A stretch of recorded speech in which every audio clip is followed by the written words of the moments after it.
नमस्कार मित्रों, स्वागत है आपका मेरे इस YouTube चैनल में। आज जो हम पढ़ने जा रहे हैं वो है सेंट्रीफ्यूगल पंप। ठीक, तो सबसे पहले हम लोग जान लेते हैं कि देखिए पंप क्या होता है। पंप वो होता है जो मैकेनिकल एनर्जी को हाइड्रोलिक एनर्जी में बदलता है, और ये हाइड्रोलिक एनर्जी किस रूप में होती है? प्रेशर एनर्जी के रूप में होती है। ठीक, तो पंप क्या होते हैं ध्यान गए हैं। और देखिए सेंट्रीफ्यूगल पंप क्या होता है? इस प्रकार का पंप होता है जो सेंट्रीफ्यूजिंग एक्शन से मैकेनिकल एनर्जी को क्या करता है? हाइड्रोलिक एनर्जी में कन्वर्ट करता है। तो ये जो पंप होते हैं ये फोर्स वॉर्टेक्स मोशन पे वर्क करते हैं। ठीक, तो पंप के भीतर जो फ्लो होता है वो किस प्रकार का फ्लो होता है? वो होता है फोर्स्ड वॉर्टेक्स फ्लो होता है। कैसा होता है? फोर्स्ड वॉर्टेक्स फ्लो होता है। ठीक, तो पंप के भीतर का फ्लो एग्जाम पूछा जाता है किस प्रकार का फ्लो सेंट्रीफ्यूगल मशीन में पाया जाता है? तो फोर्स्ड वॉर्टेक्स फ्लो होता है, जिसमें क्या है हमको अगर जो एक तरह से जो वेलोसिटी हेड है v²/2g वो क्या हो जाएगा? v क्या होता है? r इंटू ओमेगा, तो हो जाएगा r² इंटू ओमेगा²/2g। तो देखिए इसमें क्या है, r की वैल्यू जितनी ज़्यादा हो जाएगी हमको उसमें क्या है इसमें वेलोसिटी हेड उतना ही अधिक मात्रा में प्राप्त होगा। हम देखिए मैंने आपको बोले बोर्ड पर एक सिंपल सा सेंट्रीफ्यूजिंग पंप बनाया है, स्कीमेटिक डायग्राम बना रखा है। इसके बारे में बारी बारी से हम डिस्कस कर लेते हैं। शुरुआत करते हैं नीचे से। तो इसमें क्या है देखिए, सबसे पहले नीचे ये होता है स्टेनर एंड फुट वाल्व। सबसे नीचे क्या होता है? स्टेनर और फुट वाल्व। ठीक, देखिए क्या होता है इसके अंदर। ये सबसे पहले देखिए संप में जो हम लोग का सक्शन पाइप होता है वो संप के अंदर डूबा रहता है, उसके अंदर स्टेनर लगा ताकि उसमें किसी प्रकार की ऐसी गंदगी ना आए जो जा करके इम्पेलर में फंस जाए। ठीक, तो इसलिए क्या करते हैं इसके अंदर क्या लगाता है? स्टेनर और फुटवाल्व लगा रहता है। फुटवाल्व क्या करता है? फुटवाल्व का काम ये होता है कि यदि जब हम पंप को बंद कर देते हैं तो यहाँ से आने वाले पानी को नीचे से होने वाले रिसाव को रोकता है। उसके बाद एक NRV लगा होता है। NRV काम क्या होता है? NRV काम होता है जब यहाँ से पानी ऊपर की ओर जाता है तो अगर किसी कारण पानी वापस लौटे तो नीचे की ओर रिस्क के अलग से ना आए। ठीक, उसके बाद देखिए केसिंग है। केसिंग क्या है? वॉल्यूट केसिंग टाइप की है। केसिंग 3 तरह की होती है, वो भी हम आगे बताएंगे। इसी प्रकार इम्पेलर भी 3 तरह के होते हैं, वो भी हम आगे बताएंगे। तो केसिंग क्या होती है? सबसे पहले ये पानी किस में जाता है? इसमें जाता है इम्पेलर की आई में। ठीक, तो क्या होता है सीधा पूछा जाता है कि सेंट्रीफ्यूगल पंप में सक्शन कहाँ से लिया जाता है? तो हमेशा इम्पेलर की आई से लिया जाता है। उसके बाद यहाँ से सक्शन लेने के बाद ये पहुँचता है इम्पेलर में। तो इम्पेलर में क्या होती हैं? वेन्स होती हैं, मूविंग वेन्स। ये क्या करती है? यहाँ से आने वाली एनर्जी को किस में कन्वर्ट कर देती हैं? यहाँ से सेंट्रीफ्यूगल एक्शन के कारण इसमें क्या है पानी दूर की ओर फ्री फोर्स वॉर्टेक्स फ्लो की तरह बहता है। तो इसमें क्या है इस क्षेत्र में वेलोसिटी बढ़ते हुए बाहर की ओर पानी निकलती है। जहाँ पे हमको पानी कहाँ निकलता है वो हाई वेलोसिटी पे प्राप्त होता है। उसके बाद ये पहुँचता है किसमें? केसिंग में पहुँचता है। तो केसिंग में क्या है जो हम लोग को यहाँ पे केसिंग में ये पानी क्या करता है? ये काइनेटिक एनर्जी को प्रेशर एनर्जी में कन्वर्ट करता है, क्योंकि इसका एरिया लगातार बढ़ रहा है। तो ये क्या करता है यहाँ से जो हमको काइनेटिक एनर्जी के रूप में वाटर मिला है उसको प्रेशर एनर्जी के रूप में कन्वर्ट करता है, और फाइनल में जा करके वो वहाँ से दूसरी जगह से डिस्चार्ज हो जाता है। ये है डिस्चार्ज वाल्व। क्या है? Discharge valve. इसके द्वारा लगभग हम लोग प्राप्त होने वाले प्रेशर को कंट्रोल कर सकते हैं।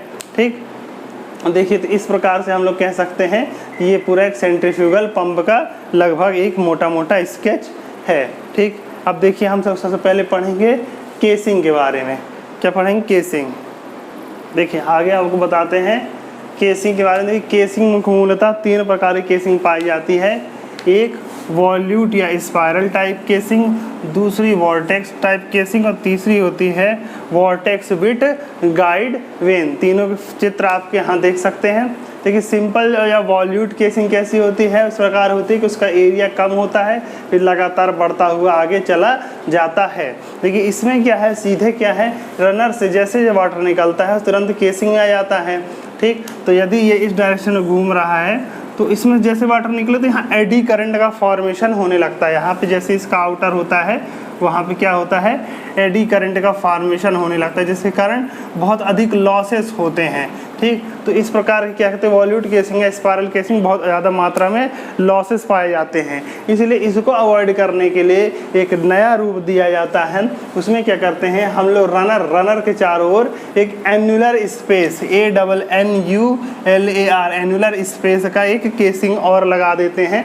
ये क्या करता है जो विभिन्न प्रकार का टर्बुलेंस है या एडी करंट है उसको कम कर देता है, जिसके कारण लॉसेस काफ़ी मात्रा में कम हो जाते हैं। लेकिन ये होने वाले जो लॉसेस हैं वो भी उतने सेटिस्फैक्ट्री लेवल के नहीं होते हैं, तो उसको और अधिक इम्प्रूव करने के लिए हम लोग क्या करते हैं कि एक गाइड वेन का उसकी चाहते तो एनुलर स्पेस बनाते हैं। इसमें क्या होता है जैसे ये मेन अपना आई है, आई के ऊपर रनर है, रनर के ऊपर गाइड वेन है, एग्जैक्टली जैसे कि फ्रांसिस टरबाइन में होता है, ठीक। तो ये होता है, ये क्या करता है इसमें जो भी वाटर निकलता है उसको गाइड वेन की तरह से इस प्रकार से गाइड करता है कि इसमें जो शॉक होगा वो मिनिमम होता है, मतलब लॉसेस जो होते हैं वो मिनिमम होते हैं, शॉक जो होते हैं वो मिनिमम होता है। तो इसमें जो वाटर निकलेगा विथआउट शॉक निकलता है, जिसके कारण हमको बहुत अच्छा स्मूथ फ्लो प्राप्त होता है। तो इसमें जो होने वाली क्या है हानि यानी लॉसेस काफ़ी मात्रा में कम हो जाते हैं, ठीक। अब देखिए अगला हम लोग पढ़ते हैं various types of impeller. Impeller 3 तरह के होते हैं, वो भी बता देते हैं आपको। देखिए ये क्या होता है 3 प्रकार के इम्पेलर मैंने लिखे हैं, एक ओपन इम्पेलर, सेमी क्लोज्ड और क्लोज्ड, ठीक। देखिए क्या होता है कि जो इम्पेलर होता है यदि उसकी ब्लेड्स क्या है दोनों तरफ से जो उसका रनर है दोनों तरफ से खुला हुआ है, मतलब बीच में प्लेट है, उसके इस तरफ दूसरे इस तरफ भी हमने क्या है बना रखी है वेंस और इस तरफ भी वेंस बना रही, दोनों तरफ की वेंस क्या है खुली है। तो इस प्रकार को कहते हैं ओपन इम्पेलर कहते हैं। यदि सेमी क्लोज्ड इम्पेलर इस प्रकार का होता है उसमें क्या है वेंस एक तरफ से प्लेट लगी होती है और सिर्फ एक तरफ वेन होती है, तो दूसरी एक तरफ से सिर्फ क्लोज रहता है, मतलब वन साइड क्या होती है श्राउड प्लेट होती है, one side shroud plate SHROUD shroud plate कहते हैं, एक तरफ लगी होती है, तो उसे हम क्या कहते हैं सेमी क्लोज्ड इम्पेलर कहते हैं। यदि दोनों ओर लगी होती है तो उसे हम क्या कहते हैं क्लोज्ड कहते हैं।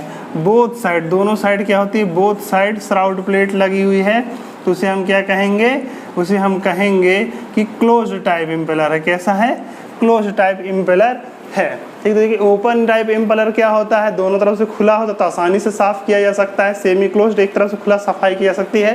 लेकिन क्लोज टाइप इम्पेलर होता है इसको क्लीन करना बहुत डिफ़िकल्ट होता है, क्या होता है डिफ़िकल्ट टू क्लीन, ठीक। जब इसको क्लीन करना डिफ़िकल्ट होता है तो इसमें हम लोग क्या करते हैं ऐसे फ्लूइड का यूज़ करते हैं जो कि ज़्यादा गंदा ना हो, जैसे सिंपल वाटर है एग्जाम्पल, अगर वाटर को पंप करना है तो उस स्थिति में हमको किस प्रकार का इम्पेलर यूज करते हैं हम लोग क्लोज्ड इम्पेलर यूज़ करते हैं क्योंकि उसमें किसी प्रकार की गंदगी ना हो या साफ़ हो, ठीक। और सेमी क्लोज्ड इम्पेलर किया जाता है इसका प्रयोग किया जाता है थिक फ्लूइड्स के लिए, इसके लिए यूज़ किया थिक फ्लूइड मतलब गाढ़े फ्लूइड्स के लिए इसका यूज़ किया जाता है। जैसे उदाहरण के लिए शुगर मिल्स में जो स्टार्च होता है उसको किसकी सहायता से हम लोग पंप करते हैं, उसके लिए हम लोग सेमी क्लोज टाइप का इम्पेलर यूज़ करते हैं।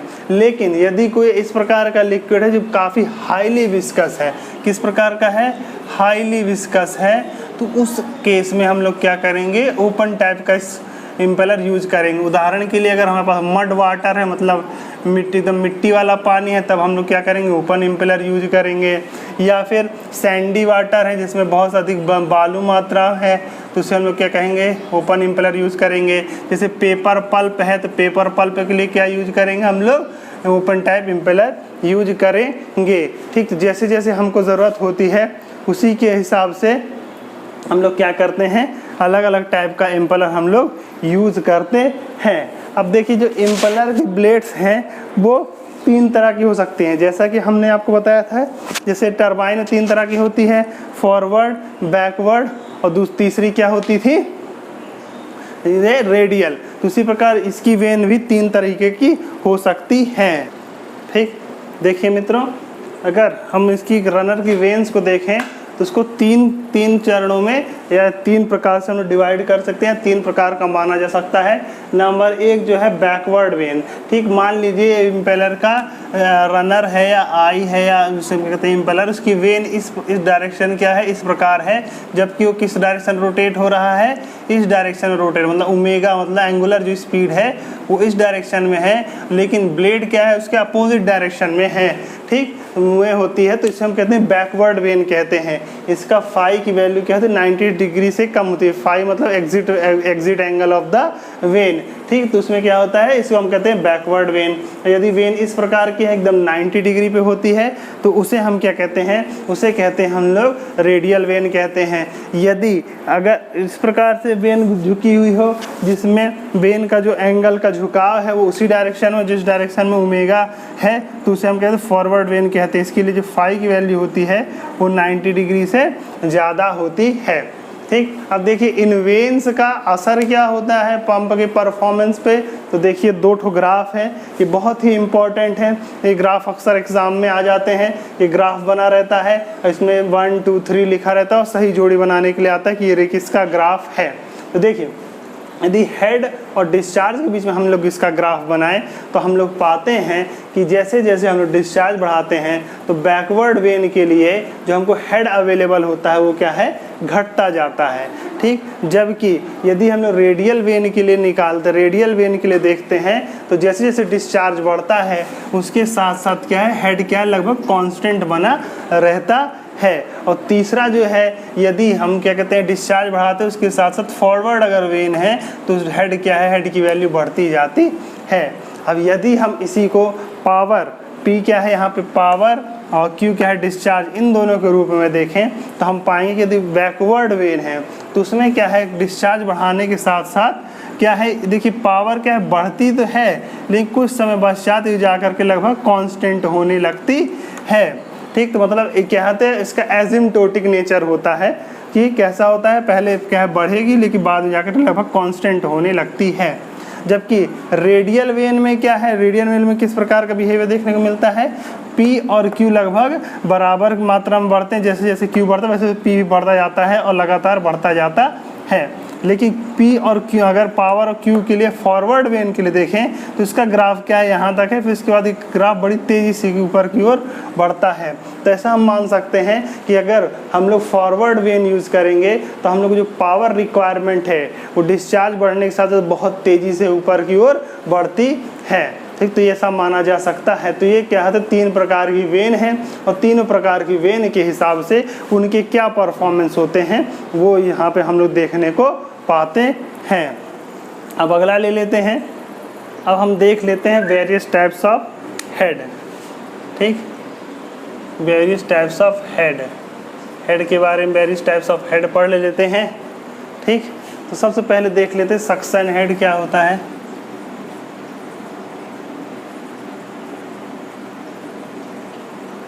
सक्शन हेड देखिए, जहाँ से पानी का तल हमको सक करना है वहाँ से लेकर आई तक की जो हाइट होती है, वर्टिकल हाइट, उसको कहा जाता है सक्शन हेड, ठीक। क्या कहेंगे इसको हम लोग, सक्शन हेड, मतलब इसी हेड के करस्पॉन्डिंग हमको पानी को सक करना होता है, ठीक। दूसरा क्या है, जिस हाइट से हमको इसको मतलब आई से लेकर के जहाँ तक डिस्चार्ज है, जहाँ पर हमको डिस्चार्ज करना है, उन दोनों जो वर्टिकल डिस्टेंस है उसको क्या कहा जाता है, डिस्चार्ज हेड। क्या कहा जाता है, डिस्चार्ज हेड कहा जाता है। इसको दर्शाया गया है किससे, HD से, ठीक। अब अगर हम लोग HS और HD दोनों को जोड़ दें, ठीक, तो क्या कहेंगे, वो कहलाता है स्टैटिक हेड। क्या कहलाता है, static head, static head. Static head को हम लोग H से दर्शाते हैं। इसके अलावा एक होता है, हम लोग मान सकते हैं friction head in suction pipe. Suction pipe में क्या है, कुछ मात्रा में हेड लॉस हो जाता है ड्यू टू फ्रिक्शन, तो उसको कहा जाता है friction head in suction pipe. इसको हम लोग दर्शा सकते हैं HF इन सक्शन पाइप, HS से। स्टैटिक हेड की वैल्यू क्या है, इन दोनों के योग के बराबर होती है, तो HS प्लस HD कहा जाता है। इसी प्रकार friction head in delivery pipe भी कह सकते हैं, friction head in delivery pipe. ठीक, तो friction head in delivery pipe ये क्या होता है, इसको हम लोग क्या डिलीवरी पाइप में क्या है, ड्यू टू फ्रिक्शन कुछ हेड लॉस हो जाता है, उसको क्या जाता है friction head in delivery pipe. लेकिन सबसे ज़्यादा महत्वपूर्ण, सबसे महत्वपूर्ण जो होता है वो कहलाता है मैनोमेट्रिक हेड। क्या कहलाता है, मैनोमेट्रिक हेड। ठीक, देखिए पंप को काम तो करना होता है, तो उसको यहाँ से पानी उठाना है, यहाँ डिस्चार्ज करना है, इसके अलावा इतनी पावर प्रोड्यूस करनी है कि ये दोनों भी उसमें क्या कहें कैरी हो जाए। ठीक, तो इसमें क्या होता है, ये मैनोमेट्रिक हेड जो हम लोग ऐसा मान सकते हैं कि इस वो हेड जिसके विरुद्ध पंप को एक्चुअल में काम करना है, उसे मतलब जिस हेड के विरुद्ध इसको काम करना है, मतलब जिसने हेड तक इसकी पावर देनी होगी, उसे हम क्या कहेंगे, मैनोमेट्रिक हेड कहेंगे। तो मैनोमेट्रिक हेड क्या है, it is the net energy given by the pump to the water और it is the head against with the pump has to work, जिसके विरुद्ध इसको पूरा काम करना है। तो मैनोमेट्रिक हेड HM क्या होता है, सबसे पहले इसको क्या है, सक्शन हेड उठाना होगा, पाइप वो उठा लिया पानी, उसके बाद क्या है डिस्चार्ज करना है, डिस्चार्ज भी कर दिया। उसके अलावा इसमें क्या है सक्शन हेड, मतलब पाइप में जो सक्शन में जो हेड लॉस है वो भी, और जो उसके बाद डिलीवरी में हेड लॉस है वो भी। तो इन सब को जब जोड़ देंगे तो जो हमको हेड प्राप्त होगा उसी को कहा जाता है मैनोमेट्रिक हेड। तो मेन यही हेड है जिसके विरुद्ध पंप को काम करना पड़ता है। ठीक, तो इसे कहते हैं मैनोमेट्रिक हेड। तो मैनोमेट्रिक हेड क्या है, ये इस प्रकार का हेड जिसके विरुद्ध पंप को वास्तव में काम करना पड़ रहा होता है, उसे क्या कहा जाता है, मैनोमेट्रिक हेड कहा जाता है। अब आगे हम लोग पढ़ लेते हैं कि मैनोमेट्रिक हेड निकाला कैसे जाता है। ठीक, अब देखिए अगला जो हम लोग कहते हैं मैनोमेट्रिक हेड कैसे कैलकुलेट करेंगे, कैलकुलेटिंग मैनोमेट्रिक हेड, मतलब मैनोमेट्रिक हेड किस किस तरह से निकाला जा सकता है। एग्ज़ाम में सब आता नहीं है, लेकिन इसके सिर्फ फार्मूले आते हैं, सवाल नहीं आते इस पर। ठीक, सिर्फ आपको इनके फार्मूले ही याद करने हैं। ठीक, देखिए मैनोमेट्रिक हेड क्या होगा, जिसके हेड के विरुद्ध काम करना होता है। तो मैनोमेट्रिक हेड पहली तरीके से निकाल सकते हैं, मैनोमेट्रिक हेड इक्वल टू हो सकता है इनिशियल हेड माइनस। ठीक, अगर जो हम लोग पढ़ेंगे मैनोमेट्रिक हेड क्या होता है, देखिए हम लोग कह सकते हैं कि फाइनल हेड क्या है, final head minus initial head. क्या है, final head minus initial head. तो फाइनल हेड क्या होगा, फाइनल हेड हम जानते हैं पावर मतलब क्या है, प्रेशर हेड, तो P1 अपॉन रो जी प्लस डेटम हेड और वेलोसिटी हेड।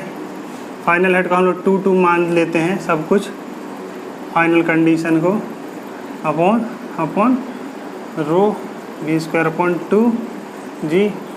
ये आपका मान लीजिए फाइनल हेड मतलब डिलीवरी साइड का हेड है, और इसमें से इनिशियल हेड मतलब सक्शन साइड का हेड घटा देंगे तो जो कंडीशन आ जाएगी, जो हमको वैल्यू मिल जाएगी वो क्या हो जाएगी, ये जो मिलेगी यही हो जाएगा मैनोमेट्रिक हेड। ठीक, तो एक तरीका तो ये है, और दूसरा तरीका ये है कि हम लोग जो मैनोमेट्रिक हेड कितना होगा, मैनोमेट्रिक हेड वही होगा जितना पंप क्या है वर्क करेगा। ठीक, तो मैनोमेट्रिक हेड क्या है, जितना पंप वर्क करेगा। तो ये हो सकता है पंप का ही के अंदर runner work upon weight of liquid handled, मतलब कितना वाटर पानी लगातार उसमें हैंडल्ड किया जा सकता है। रनर वर्क या इम्पेलर वर्क, उसका फार्मूला हम लोग आप लोगों को बताया था, वो क्या होता है, rho Q into VW1 into U1 plus VW2 into U2 divided by weight of the liquid handle कितना हो जाएगा, जो उसका डिस्चार्ज रेट होगा उसका, तो Q इसमें रो का मल्टीप्लाइंग करेंगे मास बन जाएगा, इंटू इसमें मल्टीप्लाइंग करेंगे G का तो ये बन जाएगा, तो रो क्यू से रो क्यू कैंसिल हो जाएगा।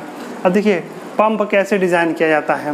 पंप की डिज़ाइन हमेशा इस प्रकार की जाती है कि उसमें इनलेट जो VW1 की वैल्यू क्या हो, 0 हो। VW1 की वैल्यू क्या हो जानी चाहिए, 0 होनी चाहिए। पंप की डिज़ाइन ही हमेशा इस प्रकार से की जाती है, मतलब इनिशियल जो वर्लिंग कंपोनेंट है वो 0 हो जाना चाहिए। तो VW1 0 हो जाएगा, तो ये हो जाएगा हमारा फार्मूला VW2 इंटू U2/G। तो ये भी एक मैनोमेट्रिक हेड का एक फार्मूला आता है, ये याद रख लीजिए। दोनों फार्मूले अक्सर एग्जाम में कहीं ना कहीं से पूछे जा सकते हैं। कर सकते हैं एफिशिएंसी ऑफ पंप। ठीक, तो देखिए एफिशिएंसी ऑफ पंप, अगर मान लीजिए पंप को इतना साफ्ट पावर प्राप्त, मतलब जो पंप की साफ्ट है वो इसको इलेक्ट्रिक मोटर से कनेक्ट रहती है, तो उससे क्या है, इलेक्ट्रिक मोटर से मान लीजिए इतनी पावर हमको साफ्ट की प्राप्त होती है, तो उसमें से क्या है, कुछ क्या हो जाते हैं, मैकेनिकल लॉसेस हो जाते हैं। तो क्या हो जाते हैं, कुछ मैकेनिकल लॉस हो जाते हैं। तो इस मैकेनिकल लॉस के बाद, मतलब मैकेनिकल लॉस के बाद क्या होता है, उसके बाद हमको जो पावर मिलती है वो इम्पेलर पे मिलती है, वो कितना हो जाता है, उसकी अपेक्षा थोड़ा कम रहती है। तो ये हो जाती है, मान लीजिए इम्पेलर पावर है। ठीक, इम्पेलर की पावर है। अब देखिए इम्पेलर की पावर में भी जो हम लोग को रहत मिलता है, उसमें क्या, उसमें कुछ हाइड्रोलिक लॉसेस हो जाते हैं। कैसे हो जाते हैं, hydraulic losses, eddy current losses हैं, या फिर विभिन्न प्रकार के हाइड्रोलिक लॉसेस हैं, वो हो जाते हैं। तो जो हमको मिलता है वो क्या मिलता है, वो मिलता है हमको मैनोमेट्रिक हेड के करस्पॉन्डिंग हमने जो कार्य किया होता है, यानी जो वाटर को पावर मिली है। तो मतलब इसमें क्या है, वाटर पावर। ठीक, जो वाटर को फाइनल में पावर वो डिलीवर कर पाया। लेकिन वाटर को जो पावर वास्तव में डिलीवर की जाती है, उसमें फिर से क्या होते हैं, पाइप्स में कई लॉसेस हो जाते हैं, पाइप लॉसेस।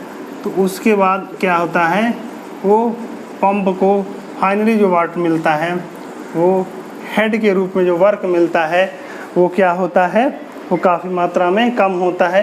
ये कहते हैं, उसे कहते हैं फाइनल पावर जो हमको मिली है। ठीक, इम्पेलर पावर, इम्पेलर पावर का भी हम लोगों ने फार्मूला बताया था। क्या था, जो इम्पेलर हेड है उसी में अगर हम लोग कहते हैं mg का मल्टी, किसी भी हेड में mg का मल्टीप्लाई कर देते हैं तो क्या बन जाता है mgh, जो कि उसकी एनर्जी का फार्मूला होता है। तो इम्पेलर पावर अभी हम लोगों ने क्या पढ़ा है, क्या पढ़ा है हम लोगों ने, VW2 इंटू U2/G पढ़ा है। इसमें अगर हम लोग m इंटू जी का मल्टीप्लाई कर दें तो g से g कैंसिल हो जाता है। ठीक, तो ये बन जाता है m into VW2 into U2। ठीक, ये पे है इम्पेलर की एनर्जी है। अब देखिए इसमें से वाटर को कितने, वाटर को जब इम्पार्ट करता है तो उसका कितना पार्ट मैनोमेट्रिक हेड के वर्क के बराबर, तो mg इंटू मैनोमेट्रिक हेड। लेकिन फाइनल में कितना तो जाता है mg into suction head plus delivery head. तो इतना फाइनल पावर क्या है, वाटर को मिलता है। तो इसी के आधार पर हम लोग इसकी विभिन्न प्रकार की एफिशिएंसी को क्या करते हैं, क्या फाइनली बता सकते हैं। तो इन दोनों का, इम्पेलर पावर और सॉफ्ट पावर का जो एफिशिएंसी होती है उसको कहते हैं मैकेनिकल एफिशिएंसी। मैकेनिकल एफिशिएंसी क्या होता है, impeller power divided by soft power. जो सॉफ्ट को पावर मिली है उसे क्या कहा जाता है, इसे कहा जाता है मैकेनिकल एफिशिएंसी। ठीक, उसके बाद और इसके बाद जो वाटर को पावर मिली है और जो इम्पेलर को पावर मिली है, उन दोनों को जो मिलती है, दोनों में जो अंतर पड़ जाता है, इन दोनों के कारण जो एफिशिएंसी मिलती है उसको कहा जाता है मैनोमेट्रिक एफिशिएंसी। क्या कहते हैं, मैनोमेट्रिक एफिशिएंसी। मैनोमेट्रिक एफिशिएंसी, इसकी वैल्यू क्या हो जाएगी, water power upon impeller power.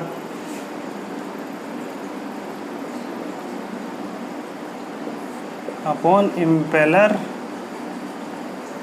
Power. ठीक, तो इनको हम फार्मूला निकालें दोनों को डिवाइड कर देंगे तो क्या हो जाएगा, वाटर पावर क्या है mg into HM divided by mVW2U2 mVW2 into U2, m से m कैंसिल हो जाता है, हो जाएगा g into HM upon VW2 into U2। इसी प्रकार इम्पेलर पावर का फार्मूला निकालना है, ठीक।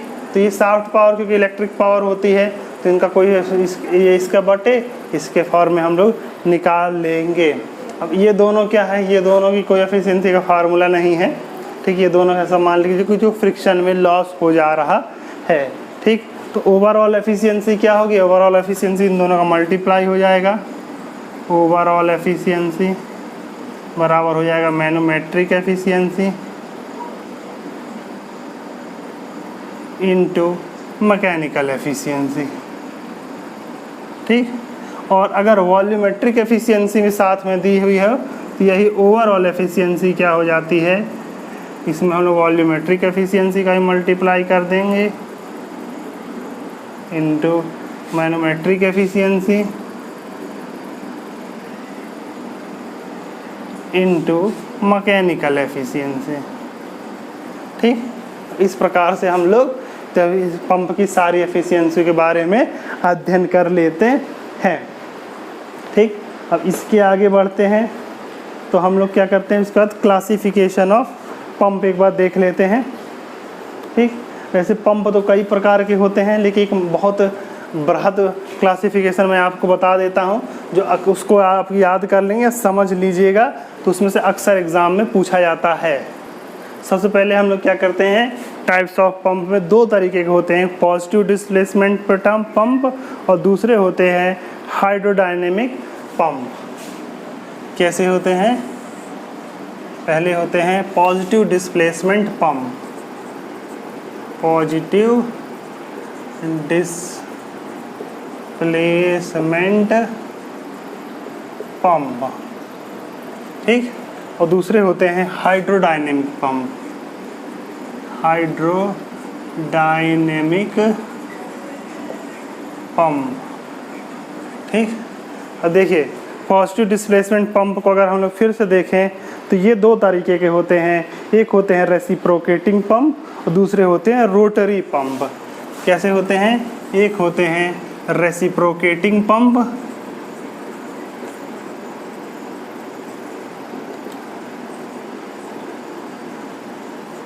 ठीक, और दूसरे होते हैं रोटरी पंप, ठीक। अब देखिए रेसिप्रोकेटिंग पंप फिर दो प्रकार के हो जाते हैं, एक होते हैं सिंगल एक्टिंग और दूसरे होते हैं सिंगल सिलेंडर और दूसरे एक्सियल पिस्टन टाइप, ठीक।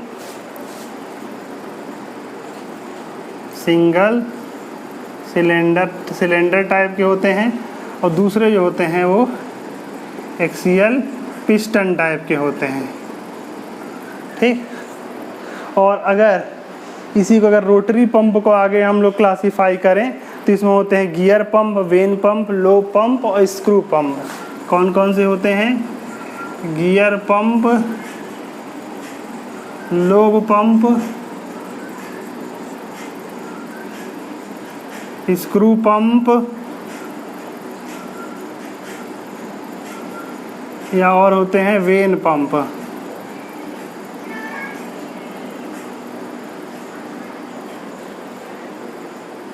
ठीक। अब इसके अलावा हाइड्रोडायनेमिक पंप को अगर हम डिस्क्राइब करें तो ये भी तीन तरीके के हो सकते हैं, एक सेंट्रीफ्यूगल टाइप के,